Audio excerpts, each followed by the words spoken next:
મારું નામ અરમાન છે। જ્યારે મને હોશ આવ્યો ત્યારે ચારે બાજુ એક અજાણી શાંતિ અને દબાવોની ગંધ ફેલાયેલી હતી। મારી આંખો ઝાંખી થઈ રહી હતી, પરંતુ સફેદ છત અને દિવાલો મને કહી રહી હતી કે હું હોસ્પિટલમાં છું।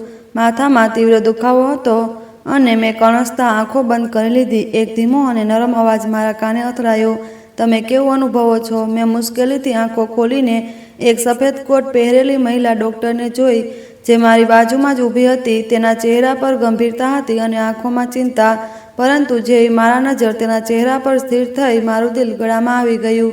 સમય થંભી ગયો હતો, શ્વાસ અટકી ગયો હતો। આ ચહેરો, આ આંખો, આ તો વર્ષોથી મારા દિલ અને દિમાગ પર નિશાન છોડી ગયેલી હતી। મારા હોઠ પરથી તરત જ એક નામ નીકળી ગયું, "રૂહી." તેણે ચોંકીને મારી તરફ જોયું, તેના કપાળ પર સર પડી ગઈ। તેને કહ્યું, "માફ કરજો, તમે મારું નામ કેવી રીતે જાણો છો?" તેના શબ્દો સીધા અને આશ્ચર્યથી ભરેલા હતા, જાણે તે કોઈ અજાણ્યા વ્યક્તિ સાથે વાત કરી રહી હોય। મારા માટે આ શબ્દો આઘાતથી ઓછા ન હતા, પરંતુ આ બધું સમજવા માટે આપણે ભૂતકાળના તે પાના ઉથલાવવા પડશે જ્યાંથી આ વાર્તાની શરૂઆત થઈ હતી। હું એક મધ્યમ વર્ગના પરિવારમાંથી આવું છું। અમે ગામડામાં રહેતા હતા। મારા પપ્પા શાળાના શિક્ષક હતા અને તેમને અમને એટલે કે મને અને મારી મોટી બે બહેનોને ખૂબ લાડ પ્યારથી ઉછેર્યા હતા।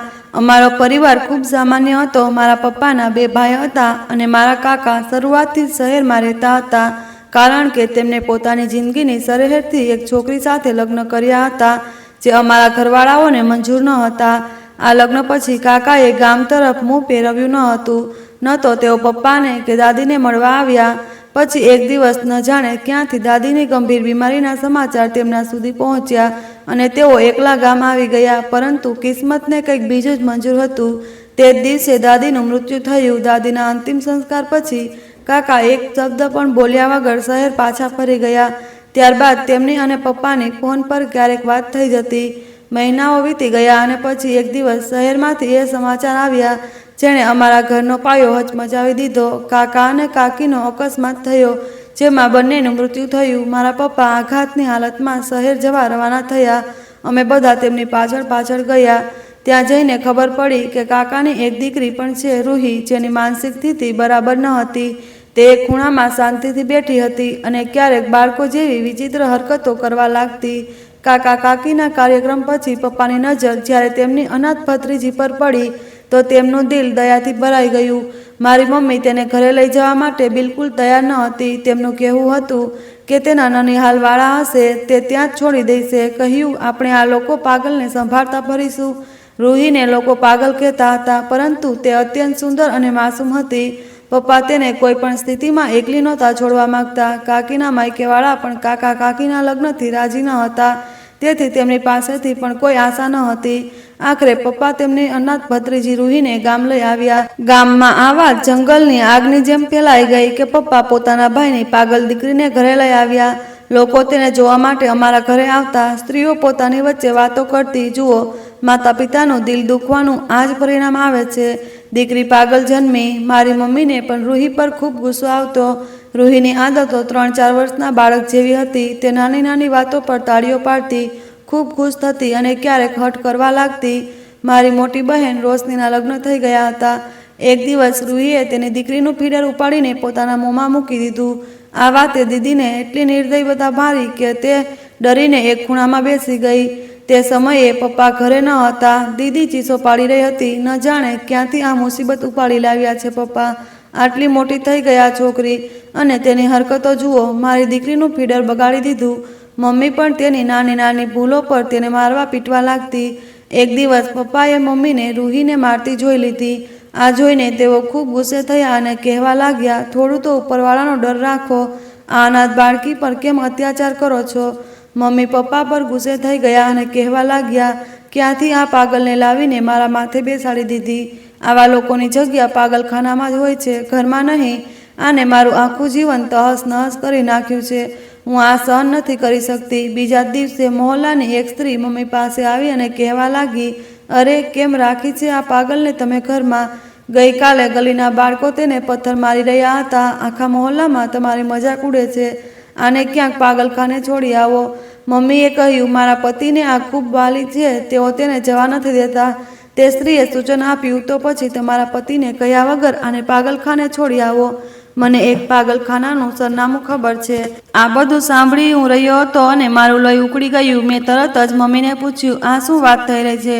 તો તેઓ ઉલટું મારા પર જ ગુસ્સો થઈ ગયા અને કહેવા લાગ્યા, આવ્યો મોટો તારા પિતાનો ચમચો.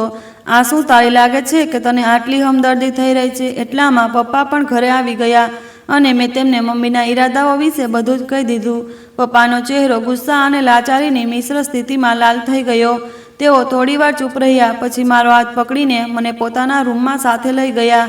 તેમની આંખોમાં એક એવી વિનંતી હતી જે મેં ક્યારેય નહોતી જોઈ. તેમણે મને પોતાની બાજુમાં બેસાડ્યો અને ઊંડો શ્વાસ લઈને કહેવા લાગ્યા, બેટા, હું તારી સાથે એક ખૂબ જ મહત્વની વાત કરવા માંગુ છું. તેમના શબ્દોની ગંભીરતાએ મને પણ મૂંઝવણમાં મૂકી દીધો. મેં કહ્યું, હા પપ્પા, કહો.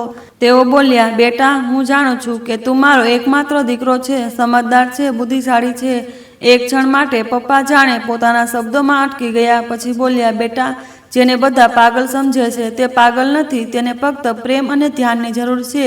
તે સાજી થઈ જશે. મેં હામાં હા મળાવી અને કહ્યું, હા પપ્પા, હું જાણું છું રૂહી ઘણી વાતો સમજે છે. તેને ખરેખર ધ્યાન અને પ્રેમની જરૂર છે. પપ્પાની આંખોમાં આશાની એક કિરણ ચમકી અને તેમણે કહ્યું, તું મારો દીકરો, એક કામ કરીશ, મારું માન રાખીશ. તેમણે મારા બંને હાથ પોતાના ધ્રુજતા હાથોમાં લઈ લીધા અને કહેવા લાગ્યા, તો તું રૂહી સાથે લગ્ન કરી લે. તેમના આ શબ્દો નહોતા, પરંતુ મારા માથા પર પડેલો એક બોમ્બ હતો. એક ક્ષણ માટે રૂમમાં સંપૂર્ણ શાંતિ છવાઈ ગઈ. મને એવું લાગ્યું જાણે મારી હિંમત જવાબ આપી ગઈ હોય. હું યુનિવર્સિટીનો વિદ્યાર્થી હતો. મારા પોતાના કેટલાક સપના હતા, મારા જીવનની કેટલીક યોજનાઓ હતી અને હું એવી છોકરી સાથે લગ્ન કરું જેને આખું સંસાર પાગલ કહે છે. મેં કહ્યું, પપ્પા, તમે આ શું કહી રહ્યા છો? મારો અવાજ એટલી મુશ્કેલીથી નીકળ્યો. પપ્પા બોલ્યા, બેટા, હું બિલકુલ સાચું કહી રહ્યો છું. તેમના શબ્દોમાં હવે લાચારી સ્પષ્ટ દેખાતી હતી. તેમણે કહ્યું, બેટા, આ સિવાય મારી પાસે બીજો કોઈ રસ્તો નથી. તારી મમ્મી તેને પાગલખાને મોકલીને જ દમ લેશે. હું મારા ભાઈની અમાનત સાથે આવું થવા નહીં દઈશ. જો તું તેને તારી સુરક્ષામાં લઈ લેશે તો કોઈ બીજું તેની તરફ ખરાબ નજરે પણ નહીં જોઈ શકે. તે આ ઘરમાં ઇજ્જતથી રહી શકશે. હું ચૂપ થઈ ગયો. મારા દિમાગમાં એક તોફાન ઊભું થઈ ગયું. એક તરફ મારા પપ્પાનો લાચાર ચહેરો હતો, તેમના બંધાયેલા હાથ હતા, અને બીજી તરફ રૂહીનો તે માસૂમ ચહેરો જે જુલમ સહન કરીને પણ ખૂણામાં દબાઈ જતો હતો. મને તે દ્રશ્ય યાદ આવ્યું જ્યારે મહોલ્લાના બાળકો તેને પથ્થર મારી રહ્યા હતા અને તે દુઃખથી રડવાને બદલે આશ્ચર્યથી તેમને જોઈ રહી હતી, જાણે તેને સમજાતું ન હોય કે તેની સાથે આવું કેમ થઈ રહ્યું છે. પછી મારી બહેનનું તેને નિર્દયતાથી મારવું મને યાદ આવ્યું. મારું દિલ કપાઈ ગયું. પરંતુ બીજી તરફ મારું ભવિષ્ય હતું, મારા મિત્રો, મારી યુનિવર્સિટી, મારી કારકિર્દી હતી. મારા સાથીઓ શું કહેશે? લોકો શું કહેશે કે હું એક પાગલ છોકરી સાથે આખું જીવન કેવી રીતે ગાળીશ? હું કોઈ જવાબ આપ્યા વગર ઊભો થયો અને રૂમમાંથી બહાર નીકળી ગયો. પપ્પાએ મને રોક્યો નહીં, પરંતુ તેમની આંખોમાં જે નિરાશા હતી તે મારાથી જોવાતી ન હતી. આખી રાત મને ઊંઘ ન આવી. હું મારા રૂમમાં આમથી તેમ ફરતો રહ્યો. જ્યારે પણ હું આંખો બંધ કરતો, રૂહીનો હસતો, તાળીઓ પાડતો ચહેરો મારી સામે આવતો. પાગલ નહોતી, તે ફક્ત એક બાળકી હતી જે એક મોટા શરીરમાં કેદ થઈ ગઈ હતી, જેનું દિમાગ તેના માતા પિતાના મૃત્યુના આઘાતમાં ક્યાંક અટકી ગયું હતું. મેં વિચાર્યું, જો મેં ના પાડી તો મમ્મી તેને ખરેખર પાગલખાને મોકલી દેશે. ત્યાં તેની સાથે કેવો વ્યવહાર થશે?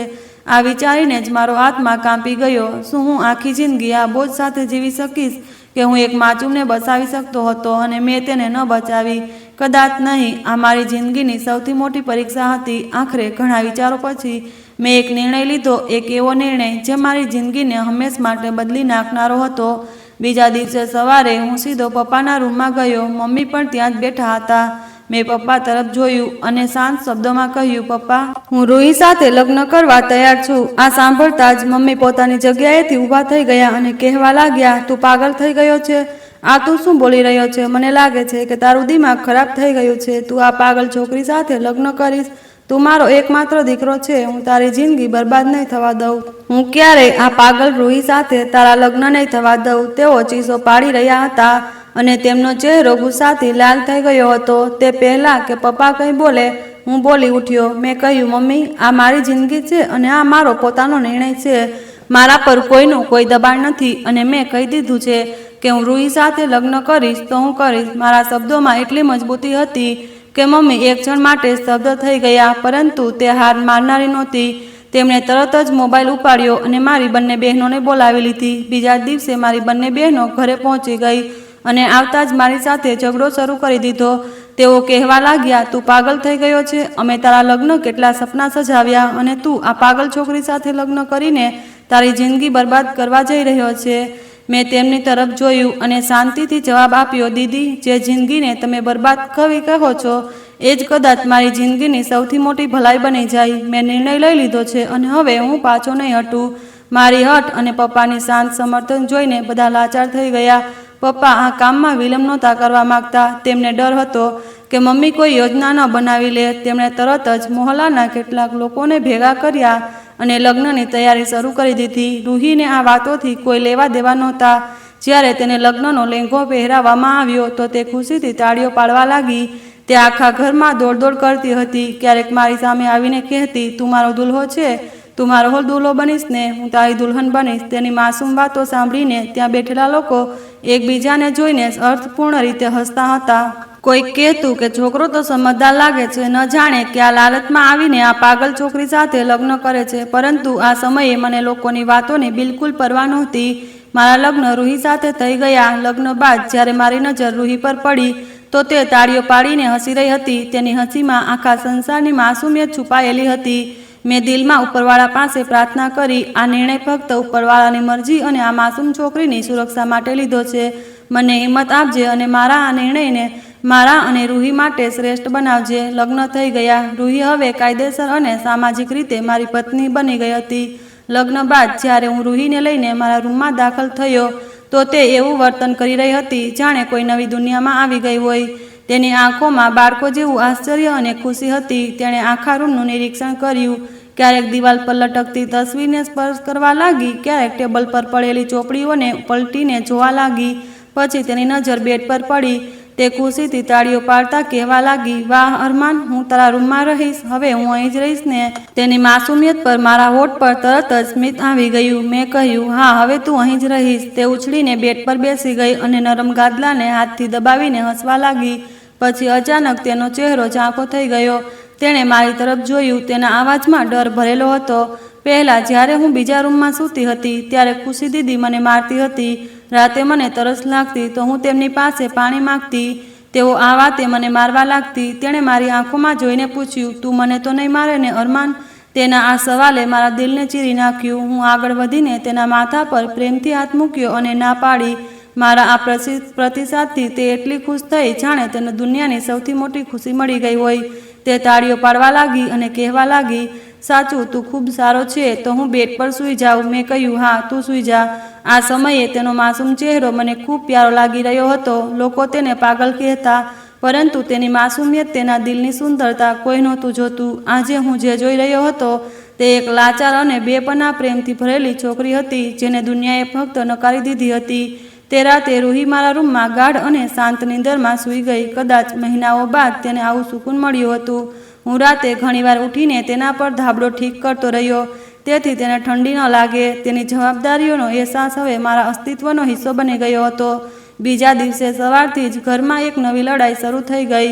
મમ્મી મારી સાથે વાત નહોતી કરતા અને નાસ્તાના ટેબલ પર તેમણે રૂહીને સંપૂર્ણપણે અવગણી દીધી, જાણે તે ત્યાં હાજર જ ન હોય. જ્યારે મેં રૂહી માટે પ્લેટ આગળ ધરી તો મમ્મી ગુસ્સેથી બબડવા લાગ્યા, આ પાગલના કામ પણ હવે તારે જ કરવા પડશે.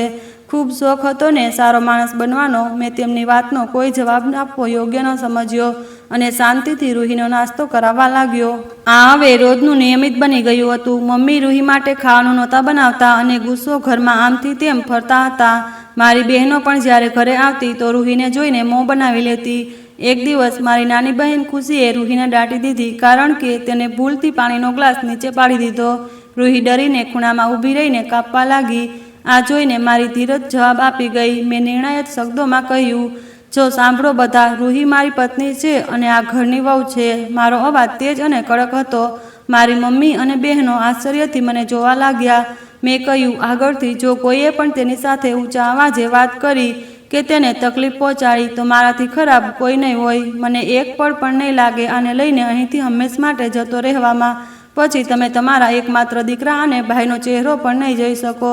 મારી આ ધમકીએ કામ કરી દેખાડ્યું. ઘરમાં એકદમ શાંતિ છવાઈ ગઈ. મમ્મી અને બહેનોના ચહેરા પર ગુસ્સો તો હતો, પરંતુ તેઓ શાંત થઈ ગયા. તેઓ જાણતા હતા કે હું જે ઈચ્છું તે કરી શકું છું. આ ઘટના બાદ તેમનું વર્તન નરમ તો થયું, પરંતુ રૂહી પર હાથ ઉપાડવાનો કે દાંટવાનો સિલસિલો બંધ થઈ ગયો. હવે મારો મોટા ભાગનો સમય રૂહીની સંભાળમાં જ પસાર થતો. હું યુનિવર્સિટીથી પાછો આવું તો સૌથી પહેલાં તેની પાસે જતો. તે આખો દિવસ મારી રાહ જોતી અને મને જોતાં જ ખુશ થઈને તાળીઓ પાડવા લાગતી. મારી મમ્મી તેના માટે ખાવાનું નહોતા બનાવતા, તેથી હું જાતે રસોડામાં જઈને તેના માટે કંઈક ને કંઈક બનાવી લેતો. મને ખાવાનું બનાવતા નહોતું આવડતું. ક્યારેક હું રોટલી બાળી નાખતો તો ક્યારેક શાકમાં મીઠું વધારે જતું, પરંતુ હું પ્રયાસ કરતો રહેતો. હું તેની નજીક બેસીને નાના નાના નિવાડા બનાવીને તેના મોંમાં મૂકતો તો તે ખુશીથી હસતી અને કહેતી, અરમાન, તું ખૂબ સારો છે. એક દિવસ જ્યારે હું તેને ખાવાનું ખવડાવી રહ્યો હતો તો મેં તેને ખૂબ પ્રેમથી કહ્યું, રૂહી, તું મારી એક વાત માનીશ? તો તે ખૂબ માસુમિયતથી બોલી, હા અરમાન, બોલ. હું તારી દરેક વાત માનીશ. તું ખૂબ સારો છે. તારી બંને બહેનો ખૂબ ખરાબ છે. તેઓ મને મારે છે. તાઈજી પણ ખૂબ ખરાબ છે. તેઓ પણ મને મારે છે. હું હસી પડ્યો અને કહેવા લાગ્યો, ઠીક છે, આજથી તું કોઈ પણ ભૂલ કરવાથી બચીશ. કોઈ પણ કામ કરીશ તે ખૂબ સાવધાનીથી કરીશ. મારી વાત સાંભળીને તે મને આશ્ચર્યથી જોવા લાગી અને હસવા લાગી. કહેવા લાગી, ઠીક છે, હું એવું જ કરીશ. મેં તેની આંખોમાં જોઈને કહ્યું, તારા મારી સાથે લગ્ન થયા છે ને? હવે આપણે બંને દોસ્ત થઈ ગયા છીએ. જેની સાથે લગ્ન થાય તેની દરેક વાત માનવામાં આવે. હું તારી દરેક વાત માનીશ તો તારે પણ મારી દરેક વાત માનવી પડશે.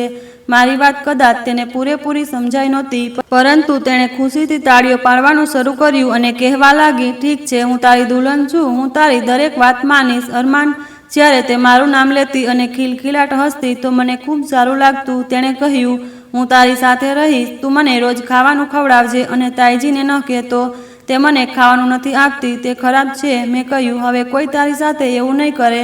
મેં તેના હાથ પર મારો હાથ મૂકીને વચન આપ્યું, હવે હું રોજ તને મારા હાથે ખાવાનું ખવડાવીશ.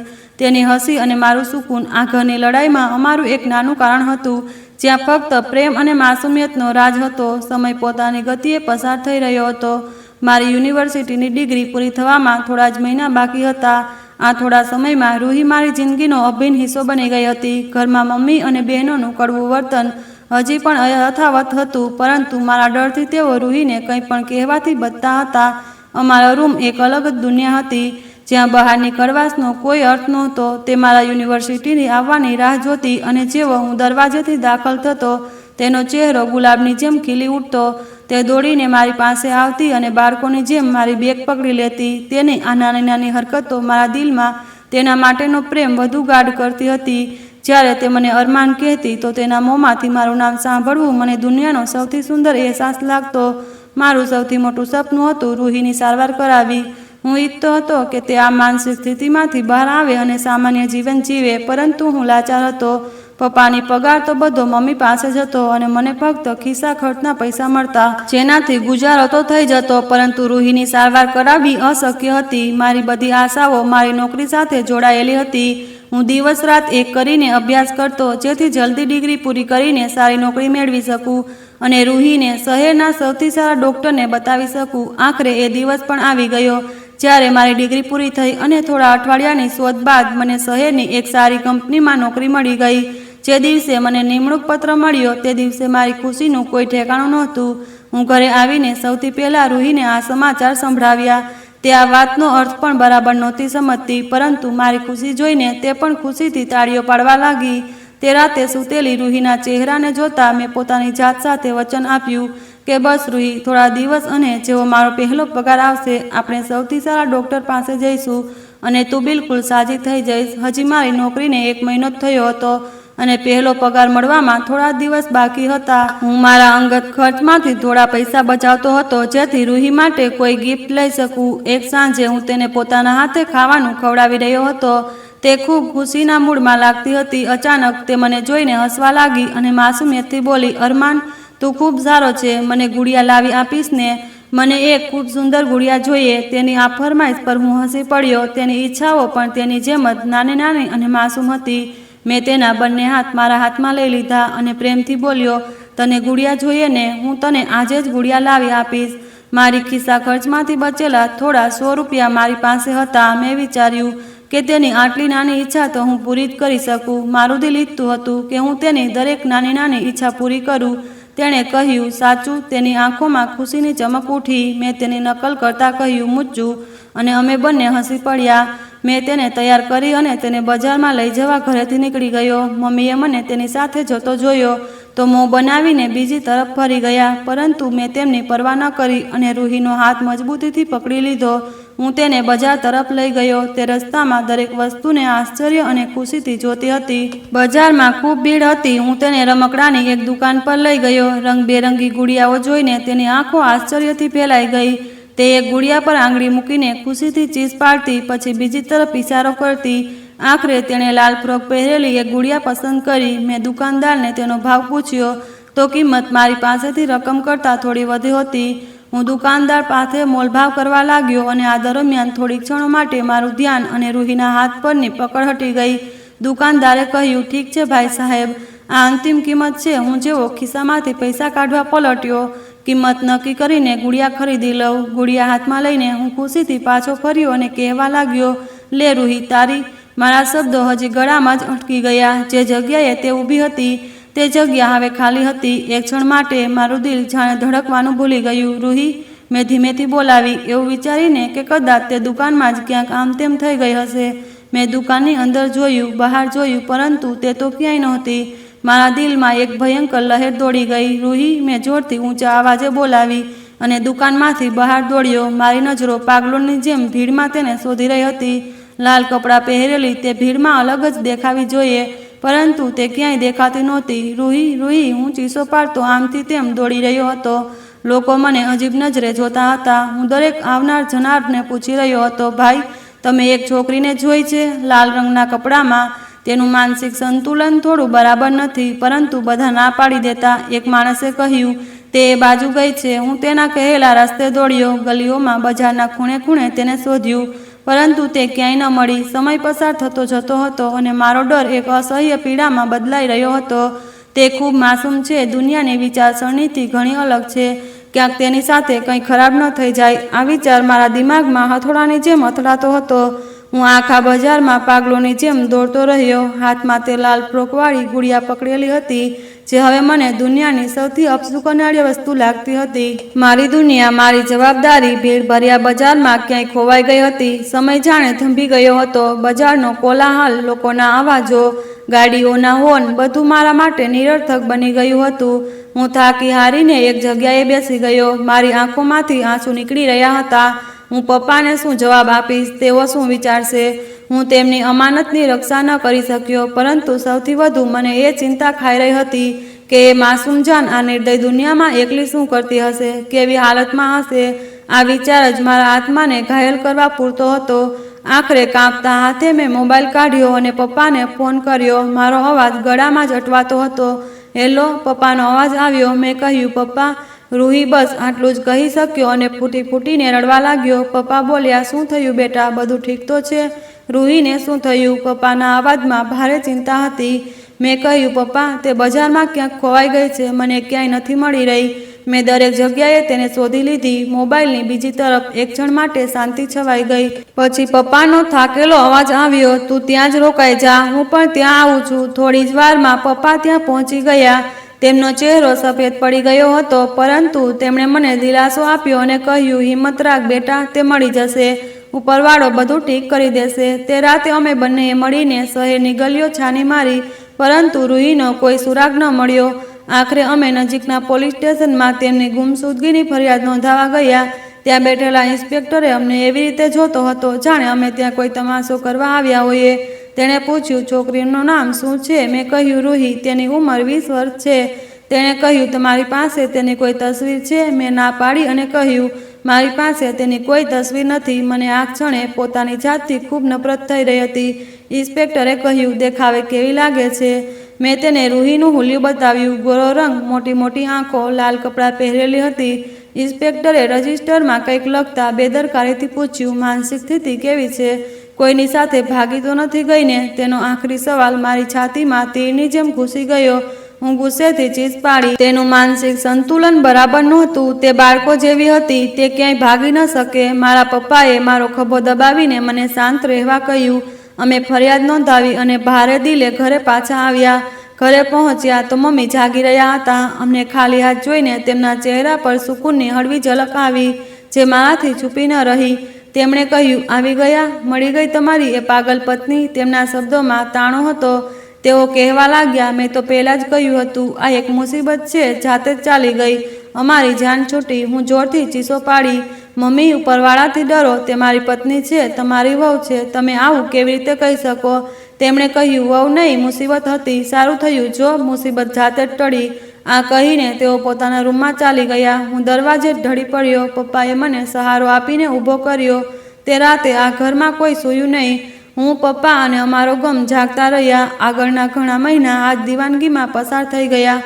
મેં મારી નોકરીની કોઈ પરવા ન કરી. આખો દિવસ હું શહેરની શેરીઓમાં, બસ સ્ટેન્ડ પર, રેલવે સ્ટેશન પર, દરેક એવી જગ્યા જ્યાં કોઈ લાવારસ મળી શકે, રૂહીને શોધતો ફરતો. મેં અખબારમાં પણ આ સમાચાર છપાવ્યા, પરંતુ કોઈ ફોન ન આવ્યો. મારી નોકરી પર સતત ગેરહાજરીના કારણે આખરે મને નોટિસ મળી અને પછી મને નોકરીમાંથી કાઢી નાખવામાં આવ્યો. મને આનો કોઈ અફસોસ નહોતો. મારી દુનિયા તો પહેલેથી જ લૂંટાઈ ગઈ હતી. મમ્મી ખુશ હતા કે રૂહીના કારણે લાગેલી નોકરી હવે રહી નહોતી અને કદાચ હવે હું તેમની વાત માનીને બીજા લગ્ન કરી લઈશ. તેમને ઘણી વખત આ વિષય પર મારી સાથે વાત કરવાનો પ્રયાસ કર્યો, પરંતુ મેં તેમને સ્પષ્ટ ના પાડી કે હું લગ્ન નહીં કરું. મને આશા છે કે રૂહી જરૂર મળી જશે. મેં મારા પ્રયત્નો નહોતા છોડ્યા. જ્યારે પણ હું ક્યાંય જતો, મારી નજરો ભીડમાં એ માસૂમ ચહેરાને શોધતી. એ ચહેરો જેની સાથે લગ્ન કરતી વખતે મેં ફક્ત પપ્પાની ઈચ્છા પૂરી કરી હતી, પરંતુ તેની સાથે ગાળેલા થોડા મહિનાઓએ મારા દિલમાં તેના માટે એ મુકામ પેદા કરી દીધો હતો જે એક પતિના દિલમાં પત્ની માટે હોય. તે જ મારી જવાબદારી નહોતી, મારો પ્રેમ બની ગઈ હતી. પરંતુ સમય કોઈના માટે રોકાતો નથી. દિવસો હપ્તાઓમાં અને હપ્તાઓ મહિનાઓમાં બદલાતા ગયા. રૂહીની કોઈ ખબર ન મળી. તે એવી રીતે ગાયબ થઈ ગઈ જાણે ક્યારે હતી જ નહીં. મારા રૂમમાં પડેલી એ લાલ ફ્રોકવાળી ગુડિયા રોજ મારી નિષ્ફળતા અને બેદરકારીનો અહેસાસ કરાવતી અને હું અંદરથી તૂટતો ગયો. રૂહીને ગુમ થઈએ ઘણા વર્ષો વીતી ગયા. સમય એવો મલમ છે જે ગાઢા કરી ઘા ભરી દે, પરંતુ મારા દિલ પર લાગેલો રૂહીનો જુદાઈનો ઘા એક ખૂબ મોટો ઘા હતો, જે દરેક પસાર થતા દિવસમાં તે વધુ ગાઢો થતો જતો હતો. મેં પપ્પાના કહેવાથી અને ઘરની જવાબદારીઓ ઉપાડવા નવી નોકરી શરૂ કરી દીધી, પરંતુ મારો આત્મા આજે પણ એ ગલીઓમાં ભટકતો હતો જ્યાં મેં રૂહીને ગુમાવી હતી. મારી જિંદગી એક મશીન જેવી થઈ ગઈ હતી. સવારે ઉઠવું, ઓફિસ જવું, સાંજે થાકેલા ઘરે પાછું આવવું અને મારા ખાલી રૂમની એકલતામાં સમાઈ જવું. એ લાલ ફ્રોકવાળી ગુડિયા આજે પણ મારા રૂમના ટેબલ પર એવી જ રીતે રાખેલી હતી, જે દરેક ક્ષણે મને મારી બેદરકારીનો તાણો આપતી હતી. હું ઘણીવાર રાતે ઉઠીને તેની સાથે વાત કરતો, કહેતો, ક્યાં છે તું રૂહી? શું તું જીવતી પણ છે? શું તને પણ મારી યાદ આવે છે? પરંતુ જવાબમાં ફક્ત એક ગાઢ પીડાભરી શાંતિ હતી. આ સમયે પપ્પાની તબિયત ખૂબ ખરાબ થઈ ગઈ હતી. રૂહીનો ગમ તેમને અંદરથી ખાઈ ગયો હતો. તેઓ ઘણીવાર શાંતિથી આમથી તેમ જોતા રહેતા. હું જાણતો હતો કે તેઓ પણ મારી જેમ જ પીડામાં છે. તેઓ મારી સાથે પોતાની પીડા શેર નહોતા કરતા, પરંતુ તેમની ઝાંખી આંખો બધું કહી દેતી. એક રાતે જ્યારે તેમની તબિયત ખૂબ ખરાબ થઈ, તો હું તેમની નજીક બેસીને તેમના પગ દબાવતો હતો. તેમણે મારો હાથ પકડી લીધો. તેમનો અવાજ ખૂબ નબળો હતો. તેમણે કહ્યું, બેટા. જી પપ્પા. મેં તેમના હાથ પર મારો હાથ મૂકીને કહ્યું. તેમણે કહ્યું, બેટા, મેં તારા પર ખૂબ મોટો બોજ નાખી દીધો. તેમની આંખોમાં આંસુ હતા. મેં મારા ભાઈના પ્રેમમાં મારા દીકરાની જિંદગી દાવ પર લગાવી દીધી. મને માફ કરી દે. મેં કહ્યું, એવું ન કહો પપ્પા. મારો અવાજ રડી રહ્યો હતો. તમે જે કહ્યું તે બરાબર કર્યું. રૂહી બોજ નહોતી, તે તો મારી જિંદગીની સૌથી મોટી ખુશી હતી. કાશ હું તેને સંભાળી શકત. પપ્પાએ એક ગાઢ શ્વાસ લીધો અને કહ્યું, મને વિશ્વાસ છે તે જ્યાં પણ હશે, ઉપરવાળો તેને સલામત રાખશે. તે તારી જવાબદારી ખૂબ સારી રીતે નિભાવી. મને તારા પર ગર્વ છે. આ તેમના આખરી શબ્દો હતા જે મેં સાંભળ્યા. તે રાત બાદ તેઓ ફરી ક્યારેય મારી સાથે વાત ન કરી શક્યા. થોડા દિવસોમાં હોસ્પિટલમાં રહ્યા અને તેઓ હંમેશ માટે છોડીને ચાલ્યા ગયા. પપ્પાના મૃત્યુએ મને તોડી નાખ્યો. આ ઘરમાં મારો એકમાત્ર સહારો પણ ખતમ થઈ ગયો. પપ્પાના જવાબ બાદ મમ્મીનું મારા લગ્ન માટેનું દબાણ વધી ગયું.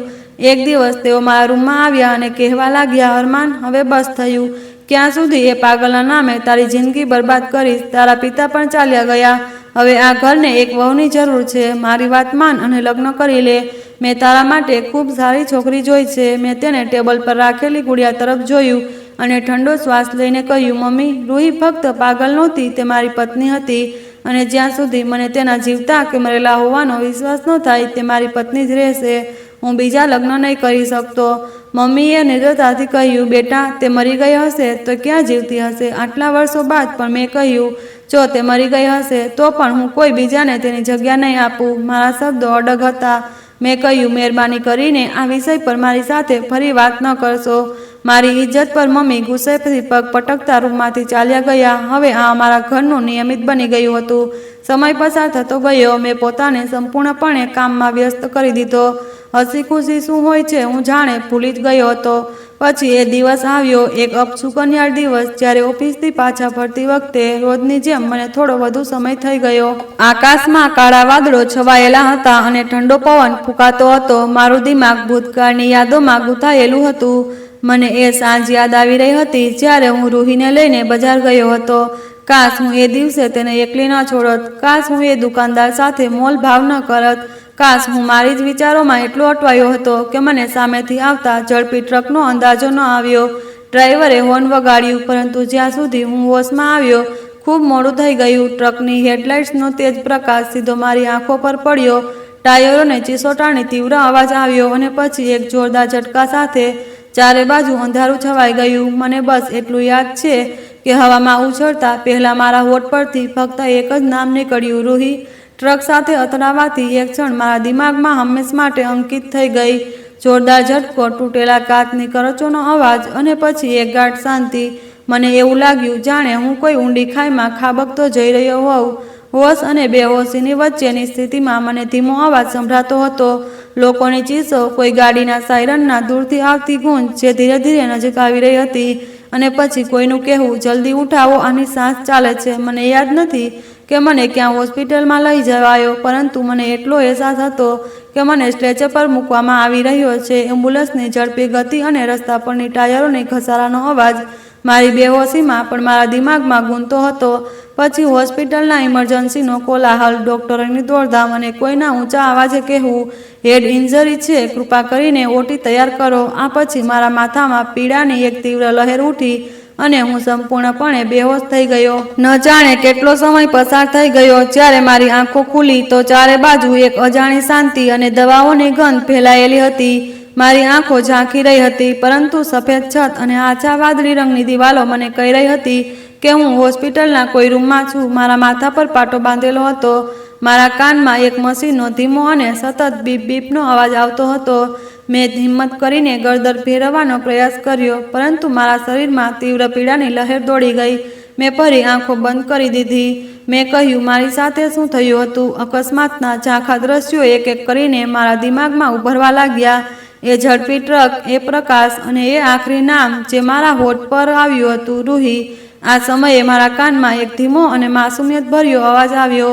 લાગે છે તમને હોશ આવી ગયો છે. અવાજ એટલો સુકૂન ભર્યો હતો કે મેં ચોંકીને આંખો ખોલી દીધી. મારી નજરો હજી ઝાંખી હતી, પરંતુ મને મારા બેડની નજીક સફેદ કપડામાં કોઈ ઊભેલું દેખાયું. હવે તમે કેવું અનુભવો છો? તેણે ફરી પૂછ્યું. તેના અવાજમાં ચિંતા અને નરમાઈ હતી. મેં આંખો ઝબકાવીને મારી દ્રષ્ટિ સ્પષ્ટ કરવાનો પ્રયાસ કર્યો. ચાંખ પણ ધીરે ધીરે દૂર થતું હતું. એ સફેદ કપડાવાળી વ્યક્તિ હવે સ્પષ્ટ થતી જતી હતી.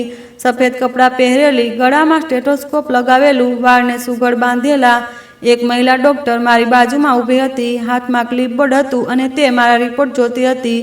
તેના ચહેરા પર ગંભીરતા અને ચિંતા હતી. તે કંઈક લખવા માટે નીચે નમી અને પછી મારી તરફ જોતા ચહેરો ઊંચો કર્યો. બસ જેવી મારી નજર તેના ચહેરા પર સ્થિર થઈ, મારું દિલ જાણેમાં ગળામાં આવી ગયું. સમય થંભી ગયો, શ્વાસ અટકી ગયો. એ મશીન જે બીપ બીપ કરતું હતું તેની ગતિ અચાનક ઝડપી થઈ.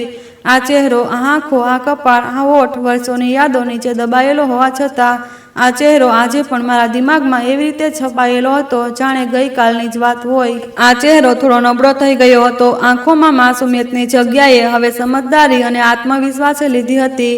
પરંતુ આ એ જ ચહેરો હતો, એ જ ચહેરો જેને મેં વર્ષો પહેલાં ભીડભર્યા બજારમાં ગુમાવ્યો હતો. મારા હોશ આ ક્ષણે જાગી ગયા. આ કેવી રીતે શક્ય હોઈ શકે?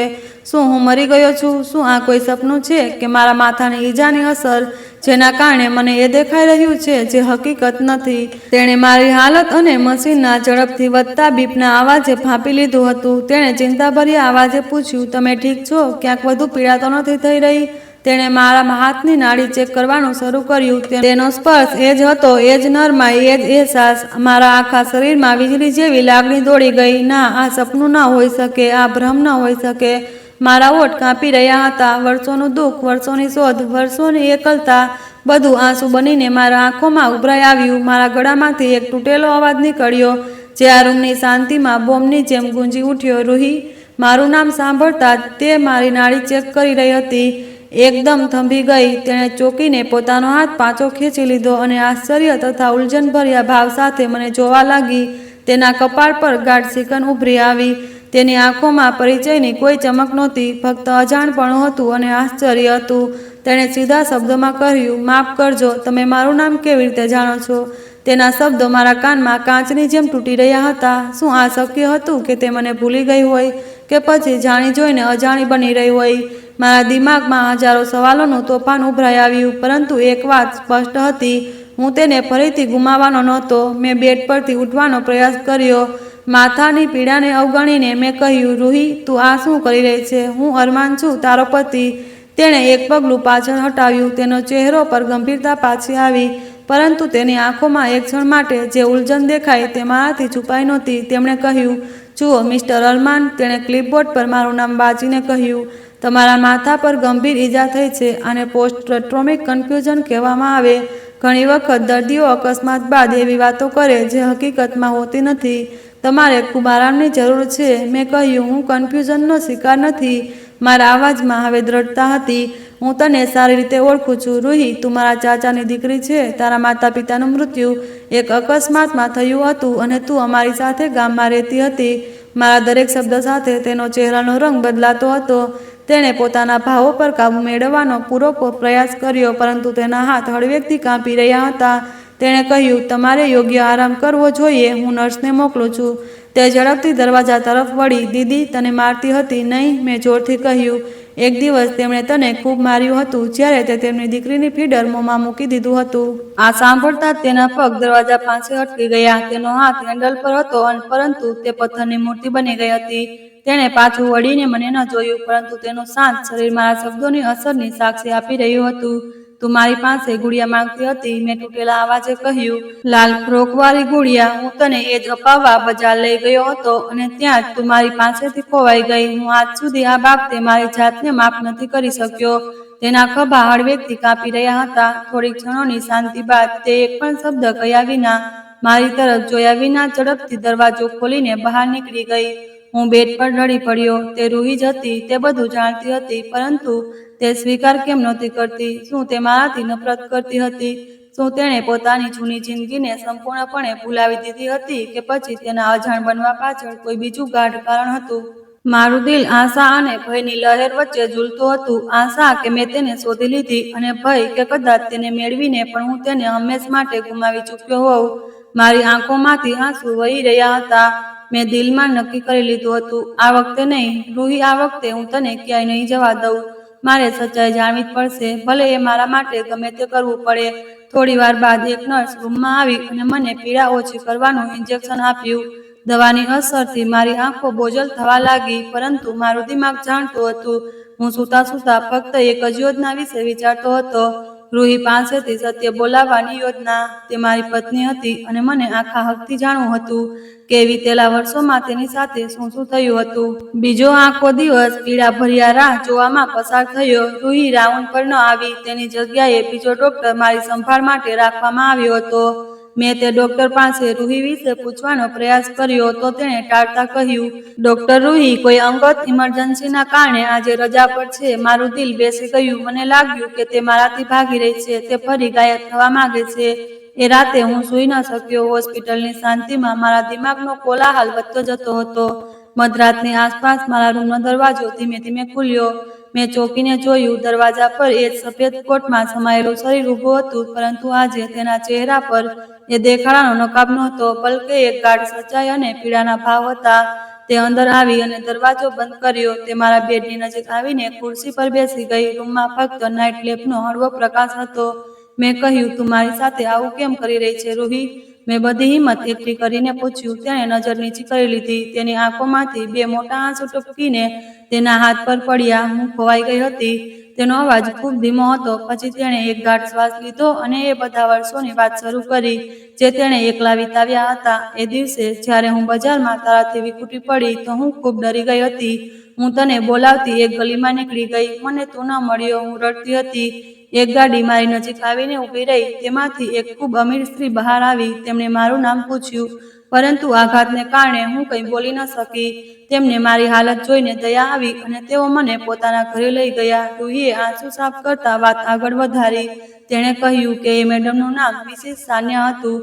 તેઓ એક અમીર અને નિસંતાન વિધવા સ્ત્રી હતા. તેમણે મને પાગલ ન સમજ્યું, બલકે મને એક મોટા મનોચિકિત્સક પાસે લઈ ગયા. ડોક્ટરે કહ્યું કે હું જન્મથી પાગલ નથી, પરંતુ મારા માતા પિતાના મૃત્યુના ગાઢ આઘાતે મારી યાદશક્તિ પર અસર કરી હતી અને હું માનસિક રીતે મારા બાળપણમાં પાછી ફરી ગઈ હતી. તેમણે મારી સારવાર શરૂ કરી. દવાઓ, થેરેપી અને સૌથી વધુ મિસિસ સાન્યાનો પ્રેમ અને મમતા. ધીમે ધીમે મારી યાદશક્તિ પાછી આવવા લાગી. મને બધું યાદ આવવા લાગ્યું. મારા મમ્મી પપ્પા, અમારું ઘર, ગામની જિંદગી, તાઈજીની મારપીટ અને તું, તારી મહેરબાની. મને યાદ આવ્યું કે મારા લગ્ન તારી સાથે થયા હતા. મેં તડપીને કહ્યું, તો પછી તું પાછી કેમ ન આવી? તું જાણે છે કે મેં તને કેટલું શોધી. તે રડતા બોલી, હું આવવા માંગતી હતી, પરંતુ મારા દિલમાં એક ડર બેસી ગયો હતો. મને તાઈજીનો નફરતભર્યો ચહેરો યાદ આવ્યો. મેં વિચાર્યું કે આટલા વર્ષો વીતી ગયા, તેમણે તારા બીજા લગ્ન કરાવી દીધા હશે. તું તારી જિંદગીમાં આગળ વધી ગયો હોય. હું એક પાગલ છોકરી તારી બસેલી જિંદગીમાં પાછી આવીને તેને બગાડવા નહોતી માંગતી. હું તારા માટે શર્મિંદગીનું કારણ નહોતી બનવા માંગતી. મેં પીડા ભર્યા શબ્દોમાં કહ્યું. તે એકવાર પણ ન વિચાર્યું કે હું તારી સાથે કેટલો પ્રેમ કરતો હતો? તેણે સિસકતા અવાજે કહ્યું, હું પણ કરતી હતી. એ જ પ્રેમે મને તારી ખુશી માટે કુરબાની આપવા મજબૂર કર્યો. મિસિસ સાન્યાએ મને પોતાની દીકરી માની લીધી હતી. તેમણે મારું શિક્ષણ પૂરું કરાવ્યું, જે મેં અધવચ્ચે છોડી દીધું હતું. મેં દિવસ રાત એક કરીને અભ્યાસ કર્યો અને ડોક્ટર બની, જેથી હું લોકોની મદદ કરી શકું. મેં વિચાર્યું હતું કે હવે હું તારી જિંદગીમાં પાછી નહીં આવું, પરંતુ નસીબને બીજું જ કંઈક મંજૂર હતું. તેણે આખી વાત સાંભળીને મારું દિલ દુઃખ અને પ્રેમથી ભરાઈ ગયું. તેણે કેટલી પીડા સહન કરી હતી અને તેની બધી પીડાનું કારણ ફક્ત એક ગેરસમજ હતી. મેં કહ્યું, તે એ પણ કેવી રીતે વિચારી લીધું રૂહી કે હું તારા વિના કોઈ બીજા સાથે જિંદગી બનાવી લઈશ? મેં આગળ વધીને તેનો હાથ પકડી લીધો, જે હજી પણ કાંપી રહ્યો હતો. તેના ઠંડા હાથ પર મારા ગરમ હાથનો અહેસાસ જાણે એક નિર્ણય બની ગયો. મેં કહ્યું, જે દિવસે તું ખોવાઈ ગઈ એ દિવસે મારી ખુશી પણ ક્યાંક ખોવાઈ ગઈ. મારી જિંદગી એક નિર્જીવ મશીન જેવી થઈ ગઈ, જેનો એકમાત્ર હેતુ તને શોધવાનો હતો. હું લગ્ન કેવી રીતે કરી લેત? મારી દુલ્હન તો તું જ હતી અને તું જ છે અને હંમેશા તું જ રહીશ. મારી વાત સાંભળીને તેણે આશ્ચર્ય અને અવિશ્વાસથી મારી તરફ જોયું. તેની આંસુથી ભરેલી આંખોમાં એ આશાની કિરણ ચમકી, જેને હું વર્ષોથી જોવા તરસતો હતો. તેણે કહ્યું, સાચું? તે મારી રાહ જોઈ? તેનો અવાજ કાંપતો હતો. મેં કહ્યું, મેં ફક્ત તારી રાહ નથી જોઈ રૂહી. મેં તેનો હાથ મજબૂતીથી પકડી લીધો. મેં દરેક ક્ષણમાં તને જીવી છે. પપ્પા પણ આજ ગમમાં આ દુનિયામાંથી ચાલ્યા ગયા. મમ્મીએ લાખો કોશિશ કરી, પરંતુ મારું દિલ કોઈ બીજાને સ્વીકારવા તૈયાર નહોતું. હું આજ સુધી તારી રાહ જોતો હતો. આજ સાંભળતા તે પોતાના જજ્બાતો પર કાબુ ન રાખી શકી અને ફૂટી ફૂટીને રડવા લાગી. આ ખુશીના આંસુ હતા, વર્ષોના બોજ ઉતારવાના આંસુ હતા. તે રડતી હતી અને હું શાંતિથી તેનો હાથ પકડીને તેનો પોતાનું બધું દુઃખ વહેવા દેતો રહ્યો. જ્યારે તેણે શીશીઓ થોડી ઓછી થઈ તો મેં નરમાઈથી કહ્યું, બસ હવે રડવું નહીં. હવે તું મારી સાથે છે તો મારી સાથે ઘરે ચાલ. તારી જગ્યા મારા ઘરમાં છે. તેને ડરતા નજરે મને જોયું અને કહેવા લાગી, પરંતુ તાઈજી, તેઓ મને ક્યારેય સ્વીકારશે નહીં. હું નથી ઈચ્છતી કે મારા કારણે તારા અને તારી મમ્મી વચ્ચે ઝઘડો થાય. મેં કહ્યું, મમ્મીને હું સંભાળી લઈશ. મેં આત્મવિશ્વાસ ભર્યા શબ્દોમાં કહ્યું, અને હવે મને કોઈના સ્વીકાર કે ના સ્વીકારથી કોઈ ફરક નથી પડતો. તું મારી પત્ની છે અને દુનિયાની કોઈ તાકાત હવે તને મારાથી અલગ નહીં કરી શકે. તેના ચહેરા પર સુકૂન ફેલાયું. બીજા દિવસે હોસ્પિટલમાંથી ડિસ્ચાર્જ થયા બાદ રૂહીએ સૌથી પહેલું કામ મિસિસ સાન્યાને ફોન કરવાનું કર્યું. હું તેની સાથે જ હતો. તેણે તેમને કહ્યું, અરમાન મને મળી ગયા છે. રૂહીના અવાજમાં ખુશી હતી. જી, અરમાને હજી લગ્ન નથી કર્યા. તે મારી રાહ જોતા હતા. ફોનની બીજી તરફથી મિસિસ સાનિયાનો મમતાભર્યો અવાજ આવ્યો, જે હું પણ સાંભળી શકતો હતો. બેટા, મેં તને કહ્યું હતું ને, સાચો પ્રેમ ક્યારેય બરબાદ નથી થતો. તારી અસલી ખુશી તારા પતિ સાથે જ છે. મેં તને શિક્ષણ આપ્યું જેથી તું તારા પગ પર ઊભી રહી શકે, એટલે નહીં કે તું તારા ભૂતકાળથી ભાગે. જા બેટા, તારી જિંદગીની નવી શરૂઆત કર. મારી પ્રાર્થનાઓ હંમેશા તારી સાથે જ છે. આ ફોન કોલ બાદ રૂહીનો બધો ડર ખતમ થઈ ગયો. અમે હોસ્પિટલમાંથી નીકળ્યા. ગાડી ઘર તરફ જતી હતી ત્યારે એક અજીબ શાંતિ હતી. આ એ શાંતિ નહોતી જે અજાણપણાથી જન્મે, બલકે એ સુકૂન હતું જે તોફાન પછી આવે. વર્ષો બાદ અમે એક સાથે હતા, એક નવી મંજિલ તરફ જઈ રહ્યા હતા, જેનો રસ્તો જૂનો અને જાણીતો હતો. ઘરે પહોંચતા જ મારું દિલ ધડકતું હતું. મેં રૂહીનો હાથ પકડી લીધો અને અમે બંનેએ એક સાથે ઘરના આંગણામાં પગ મૂક્યો. મમ્મી સોફા પર બેઠા હતા. અમને એક સાથે ઘરમાં આવતા જોઈને તેઓ ઊભા થઈ ગયા. તેમની નજર સૌથી પહેલા મારા પર પડી અને પછી મારી સાથે ઊભેલી એક કાબેલ છોકરી પર. તેમના કપાળ પર બર્ફ પડી ગયા. તેમણે કહ્યું, અરમાન, આ કોણ છે જેને મોઢું ઊંચું કરીને ઘરે લઈ આવ્યો? તેમના શબ્દોમાં એ જ જૂની કડવાશ અને શંકા હતી. હું કંઈક બોલું તે પહેલા રૂહીએ મારો હાથ છોડી દીધો અને 2 પગલાં આગળ વધી. તેની નજરો સીધી મમ્મી પર સ્થિર થઈ. તેના શબ્દોમાં ન તો ડર હતું, ન તો નબળાઈ. તેણે કહ્યું, તાઈજી, હું રૂહી છું. આ 3 શબ્દો બોમ્બની જેમ ફાટી પડ્યા. મમ્મીના હાથમાંથી મેગેઝીન છૂટીને નીચે પડી ગયું, જે તેઓ વાંચી રહ્યા હતા. તેમની આંખો આશ્ચર્ય અને અવિશ્વાસથી ફેલાઈ ગઈ. તેમણે રૂહીને એવી રીતે જોઈ જાણે કોઈ ભૂત જોઈ રહ્યા હોય. તેઓ તેને ઉપરથી નીચે સુધી નિહાળતા રહ્યા. આ સાફ સુથરા કપડામાં સમજદારીથી ચમકતી આંખોવાળી, ઉલઝેલા અંદાજથી ઊભેલી છોકરી, આ એ જૂની ડરેલી બાળકો જેવી હરકત કરતી રૂહી નહોતી. રૂહી, તેમના હોઠ પરથી આ શબ્દો માંડ માંડ નીકળ્યા.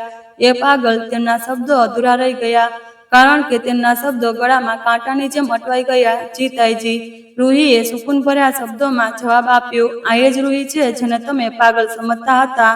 મેં આગળ વધીને મમ્મીના ખભા પર હાથ મૂક્યો. મારા શબ્દો ગર્વથી ભરપૂર હતા. મમ્મી, રૂહી હવે એક ડોક્ટર છે. તેણે આ વર્ષોમાં ખૂબ મહેનત કરી અને આજે એક સફળ ડોક્ટર બનીને પોતાના પગ પર ઊભી છે. આ સાંભળતા જ મમ્મીને જાણે ચૂપકી લાગી ગઈ.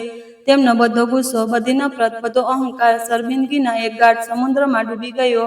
જે સ્ત્રીએ તેઓ આખા પરિવાર પર બોજ અને ડાઘ સમજતા હતા, તે આજે એવા મુકામ પર હતી જ્યાં તેઓ પોતાની દીકરી વિશે પણ વિચારી ન શકતા. તેમની આંખો આંસુઓથી ભરાઈ ગઈ. તેઓ ધીમે ધીમે રૂહી તરફ આગળ વધ્યા. તેમના પગ લડખડાતા હતા. તેમણે કાંપતા હાથે રૂહીના માથા પર હાથ મૂક્યો અને કહેવા લાગ્યા, બેટા, મને માફ કરી દે. તેમનો અવાજ આંસુઓમાં ગુંગળાતો હતો. તેમણે કહ્યું, બેટા, હું આંતરી થઈ ગઈ હતી. મેં એક હીરાને પથ્થર સમજીને ઠુકરાવી દીધો. હું તારી ગુનેગાર છું બેટા. રૂહીના અવાજમાં પણ આંસુ આવી ગયા, પરંતુ તેમણે આગળ વધીને મમ્મીને પોતાના ગળે લગાવી લીધા અને કહેવા લાગ્યા, જૂની વાતો ભૂલી જાઓ તાઈજી. તમે મારી મા જેવા છો. બસ મને તમારી દીકરી સમજીને સ્વીકારી લો. એ દિવસે અમારા ઘરની દિવાલોમાં કેદ વર્ષોની નફરત પીગળીને આંસુઓમાં વહી ગઈ. જ્યારે માહોલ થોડો સુકૂન ભર્યો થયો તો હું રૂહીને મારા રૂમમાં લઈ ગયો. રૂમમાં દાખલ થતાં જ તેની નજરો સીધી ટેબલ પર પડી, એ વસ્તુ પર જે વર્ષોથી તેની રાહ જોતી હતી. એ હતી લાલ ફ્રોક વાળી ગુડિયા. તે શાંતિથી તેની તરફ આગળ વધી અને કાંપતા હાથે તેને ઉપાડી લીધી. તેણે તેને પોતાના હૃદય સાથે એવી રીતે ચાંપી લીધી, જેવી રીતે કોઈ માં પોતાના વિકૃત પડેલા બાળકને લગાવે. તે આજ સુધી આને સાચવીને રાખી છે. અરમાન, તેણે મારી તરફ જોયા વિના ભીની આંખો સાથે પૂછ્યું. હું તેની પાછળ જઈને ઊભો રહ્યો અને કહ્યું, આ ફક્ત ગુડિયા નહોતી રૂહી. મેં તેના કાનમાં ધીમેથી કહ્યું, આ મારી આશા હતી, મારો વિશ્વાસ હતો કે મારી રૂહી એક દિવસ જરૂર પાછી આવશે. તેણે પાછું વળીને મને જોયું. તેની આંખોમાં અપાર પ્રેમ અને સુકૂન હતું. આજે અમારો વિખેરેલો સમય અમારા સુંદર ભવિષ્ય સાથે મળી ગયો. એ ગુડિયા હવે અમારી વાર્તાની નહીં, પરંતુ અમારી નવી શરૂઆતની સૌથી પહેલી અને સુંદર નિશાની હતી. આ વાર્તામાંથી આપણને શીખ્યા કે જેને આપણે નબળો કે પાગલ સમજીને ઠુકરાવી દઈએ છીએ, એ શક્ય કે પ્રેમ અને સન્માન મેળવીને સૌથી આગળ નીકળી જાય. માનસિક આઘાતની સારવાર નફરત કે તાણામાં નથી, પરંતુ સહાનુભૂતિ અને વિશ્વાસમાં છે. સાચો પ્રેમ અને ધીરજ દરેક ઘા ભરવાની હિંમત રાખે છે. મિત્રો, આશા છે કે તમને અમારી વાર્તા પસંદ આવી હશે. જો વાર્તા પસંદ આવી હોય તો વિડીયોને લાઈક કરો. જો તમે ચેનલ પર નવા હો તો ચેનલને સબસ્ક્રાઈબ કરો અને નોટિફિકેશન બેલને જરૂર દબાવો, જેથી આગલી અપડેટ સૌથી પહેલા તમને મળે. આભાર.